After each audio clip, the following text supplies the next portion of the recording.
নবাবগঞ্জে ফলন প্রতিযোগিতা অনুষ্ঠিত। রিপোর্টার বাংলা টিভির ডেস্ক রিপোর্ট। দিনাজপুরের নবাবগঞ্জ উপজেলার আলতাফগঞ্জ বাজারের শিবপুরে বায়ার ক্রপ সায়েন্স কর্তৃক আয়োজিত হাইব্রিড ভুট্টা বীজ ডিকাল্প 9217 এর ফলন প্রতিযোগিতার আয়োজন করা হয়েছে।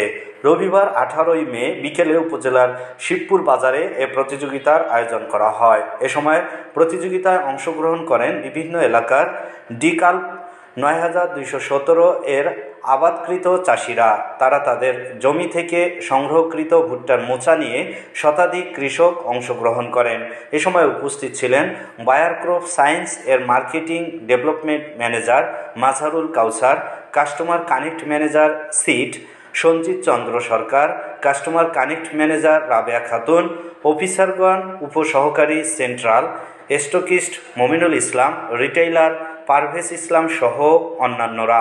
অনুষ্ঠানে বক্তারা বলেন, ডিকাল্প 9217 এ এলাকার চাষিদের অর্থনৈতিক উন্নয়নে গত 3 বছর ধরে বিভিন্নভাবে ভূমিকা পালন করে আসছে।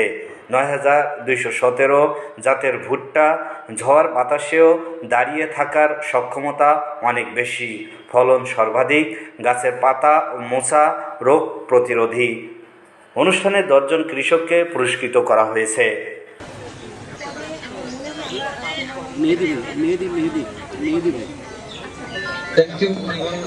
এক্সিলেন্ট একটা প্রোগ্রাম। আসলে এই ধরনের শোকেসিং হাতে হাতে দেখতে পাচ্ছি। এই প্রোগ্রামগুলা যত বেশি আমরা করা যাবে আমরা দেখাবো। অলরেডি যে ছবিগুলো দেখা যাচ্ছে ভুট্টাগুলো কিন্তু চোখে দেখার মতো। মানে আমার মনে হয় আমাদের ফিল্ড টিমে যারা এই আজকের মাঠ দিবসে জয়েন করছেন, আপনাদের এখানে করা যায় সংগ্রহ করে আমাদের পরিবেশক ভাইদের দোকানে আমাদের রিটেলার ব্র্যান্ডিং আমাদের সুযোগ তৈরি হবে। তো থ্যাংক ইউ আপনার, থ্যাংক ইউ।